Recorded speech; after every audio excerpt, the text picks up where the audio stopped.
ఇగోండి మొత్తం కూడా మీకు ఒకసారి చూపిస్తాను అన్నాను కదండి. ఇగోండి ఇవేమో అప్పుడు గ్రీన్ది ఒక రకంది తీసుకొచ్చారండి టేప్ అనేది.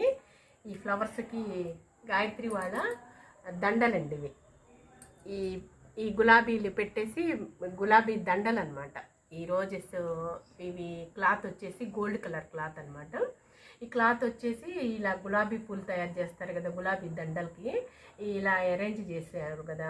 వీటినన్నిటిని కూడాను నేను ఈ విధంగా డెకరేషన్ చేశానండి. వాళ్ళకి గుర్తుగా ఉంటుంది ఎప్పుడు కూడానని చెప్పేసి నీట్గా ఫ్లవర్ వాజుల్లో పెట్టుకోవచ్చు అని చెప్పేసి. మీరు కూడా దండలు ఇలా వస్తే పారేయకండి, మామూలుగా పారేయటం లేదంటే ఏదో చేస్తారు కదా, అవన్నీ పూలు తీసేసి చక్కగా ఇలా అట్రాక్షన్గా డెకరేషన్గా చేసుకోవచ్చు అనమాట.